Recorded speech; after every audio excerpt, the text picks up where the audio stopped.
Hello, কেমন আছেন সবাই?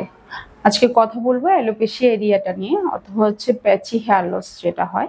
আমরা অনেক সময় দেখা যায় আমাদের কাছে অনেক রুগীরা আসেন যারা হঠাৎ করে কমপ্লেন করেন যে রাতে ঘুমিয়েছিলেন, সকালবেলা উঠে দেখছেন যে মাথায় ছোপ ছোপ চুলটা নেই। অথবা অনেক সময় বাচ্চারা বলে হচ্ছে রাতে ঘুমিয়েছিল তেলাপোকা অথবা অন্য কোনো পোকা এসে চুলটা খেয়ে ফেলেছে। অথবা অনেক সময় যখন আপনারা নাপিতের দোকানে যান চুল কাটে, তখন পিছন দিকে নাপিতরা দেখা যায় যে বলে যে এরকম পিছন দিকে তো আপনার চুল নেই।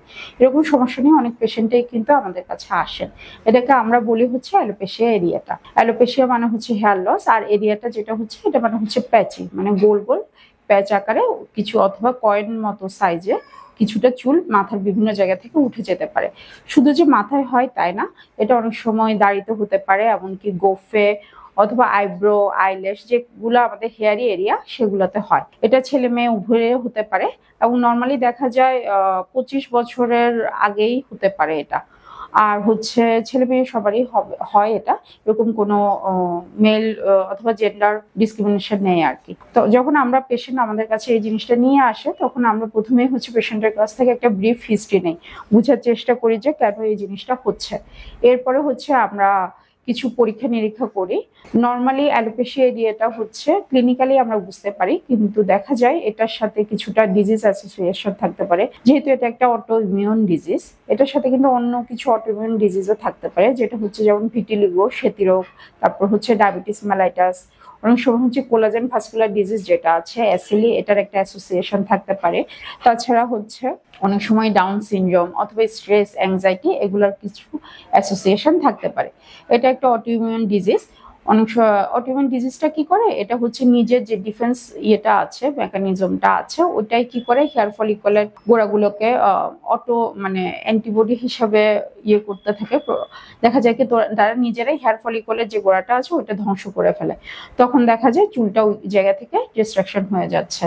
নর্মালি আমরা হিস্ট্রি নেওয়ার পর পেশেন্টদেরকে অন্য কোনো ডিজিজ অ্যাসোসিয়েশন আছে কিনা ওটা দেখার জন্য কিছু পরীক্ষা নিরীক্ষা করায়। তাছাড়া ডেফিনিটিভ যদি আমরা ডায়াগনোসিস চাই তাহলে অবশ্যই আমাদেরকে ডার্মোস্কোপি যেটা ট্রাইকোস্কোপি করা হয় চুলের ক্ষেত্রে, অথবা স্কিন বায়োপসি করতে পারি।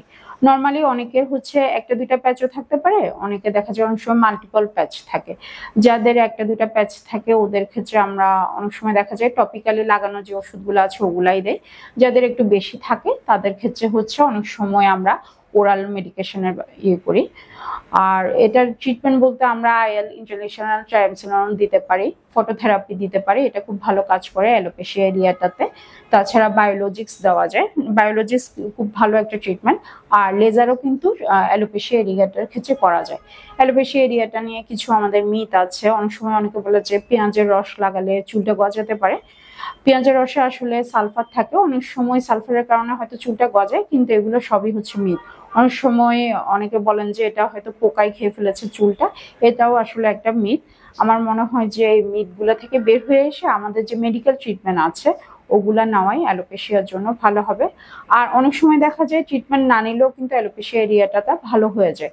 এটাতে কিন্তু কোনো তেমন সিমটম থাকে না, কোনো চুলকানি থাকে না, কোনো ব্যথা থাকে না, শুধু কিছু জায়গা থেকে হেয়ার লসের একটা হিস্ট্রি থাকে। যখন আমরা ট্রিটমেন্ট শুরু করি পেশেন্টকে হচ্ছে আগে রিঅ্যাসিওর করতে হবে যে এটা আপনি ভালো হয়ে যাবে। তবে একটা জিনিস পেশেন্টদের মনে রাখতে হয়, হেয়ারের যে কোনো রোগের ক্ষেত্রে কিন্তু এটা রিকারেন্স হতে পারে। যেহেতু অটোইমিউন ডিজিজ, বডির ইমিউন সিস্টেমটাকে এটা অনেক সময় হেয়ার ফলিকলটাকে সে ডিস্ট্রাকশন করছে, এটা কিন্তু আবার রিকার করতে পারে। হয়তো আমরা ট্রিটমেন্ট দিলাম, পেশেন্ট কিছুদিন ভালো থাকলো, কোনো একটা প্যাচ পেশেন্টের ভালো হয়ে গেল, নিয়ার বাই একটা এরিয়াতে হচ্ছে আরেকটা প্যাচ দেখা যেতে পারে। মানে এটা রিকারেন্স হতে পারে অনেকটা সময়। আর অনেক সময় দেখা যায় যে এটা সেলফ লিমিটিংও হয়। আপনি ট্রিটমেন্ট না নিলেও দেখা যায় 6 মাস 1 বছরের মধ্যেও কিন্তু অনেকে ভালো হয়ে যায়, কিন্তু রিকারেন্সের যে ব্যাপারটা থাকে এই জন্য আপনাকে অবশ্যই একজন ডার্মাটোলজিস্টের ক্লোজ সুপারভিশনে থাকা উচিত। এটা যে একদম প্রথম দিকে হয়তো ভালো হয়ে যায়, কিন্তু রিকারেন্সের প্রবলেমটা যখন আপনি ফেস করবেন তখন অবশ্যই আপনাকে একজন ডক্টরের কাছে আসতে হবে। ধন্যবাদ সবাইকে, সবাই ভালো থাকবেন।